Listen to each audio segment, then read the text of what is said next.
You know, it's an honor for me to be asked to be the lead presenter in this conference. And it's an honor for me to be able to go there and take the material that I have received from academic scholars, put together presentations, PowerPoints, put together electronic material that we're going to be able to email to all of those that register to learn and know who you are. It's an honor for me to be able to be the presenter at this conference. Israel that needs to be awakened is going to be proud to know that, wow, it was my ancestors who the Bible was talking about. It was my people. My history goes beyond 1619 when the first slave ship came to the Americas. My history goes well beyond the education that I received in the public school system. My history is in the Bible. Once you understand who you are, once you understand who your ancestors were, once you understand why they failed and how they failed and broke the covenant miserably, then you should be inspired to pick up the banner where our forefathers, Israel, stopped and broke covenant, and pick it up and say, you know what? Let me turn back to the covenant. Let me keep the Sabbath. Let me keep the feast days. Let me keep the dietary law. Let me pick up and let me return to the Most High where God intended for us to be as a nation.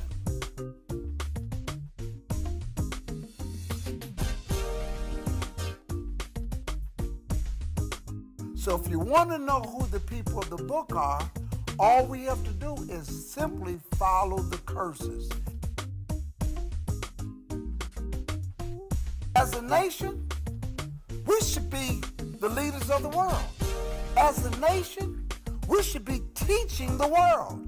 As a nation, we should be bringing the good news to the world. As a nation, we should be teaching that the feast days is the plan to the salvation. As a nation, we should be teaching people the importance of observing the Sabbath. As a nation, we should be teaching people that pagan worship has no place inside of the church. As a nation, we should be inspiring all people that you can receive salvation.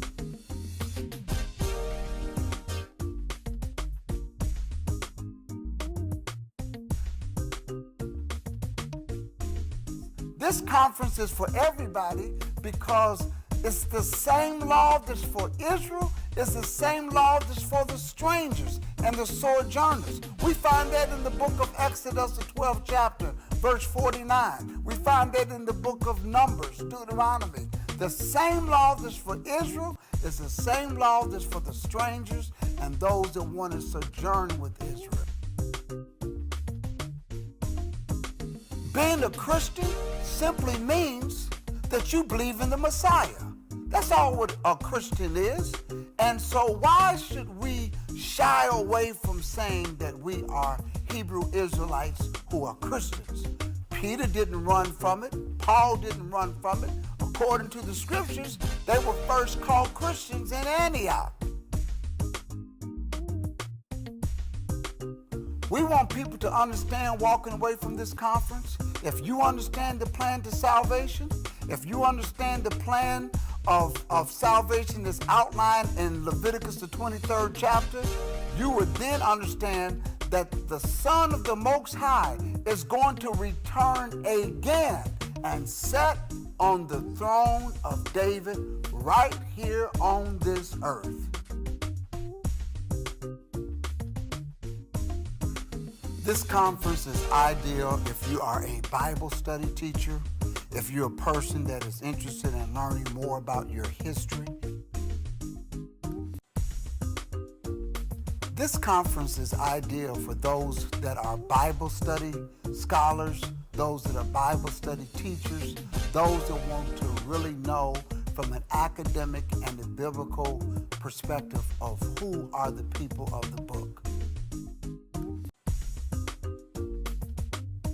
You know, people always ask me, what difference does it make? It makes a big difference because it's in the Bible. It's written in the Bible. So everything that's written in the Bible is important.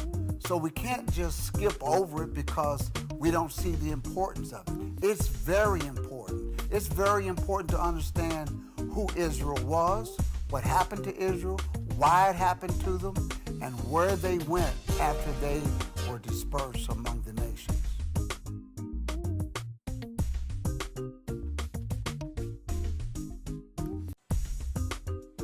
Israel entered into a blood covenant with the Most High God, and they failed to do their part of the agreement. The Bible tells us when Jesus returns, he's going to gather Israel from the nations wherein they have been dispersed. He knows we've been scattered, but he's going to gather us when he returns.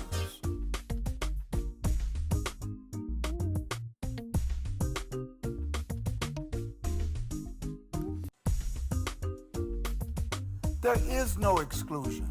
God is bigger than that. God's desire is that every person that is on this side of the flood, we all know that they came from one of the sons of Noah, either Ham, Shem, or Japheth. And it's God's desire that all mankind receive salvation.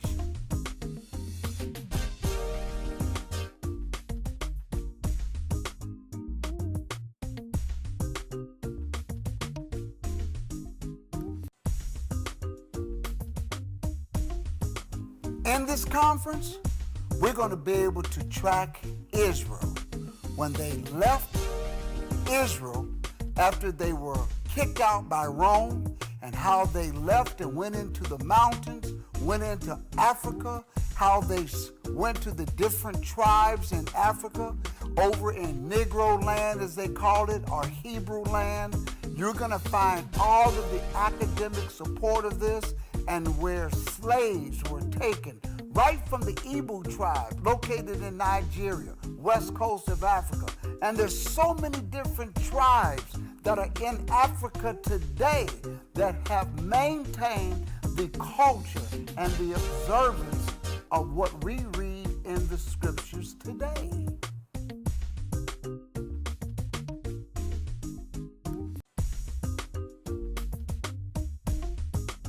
Even today, there are so many African nations, tribes, that are keeping all of the laws, statutes, and commandments of the Most High. It's a culture. It's a way of their life.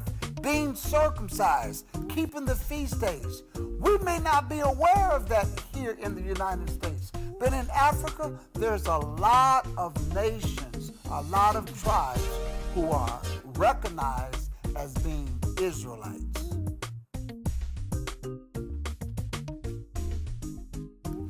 At the end of the day, you don't want to miss this conference.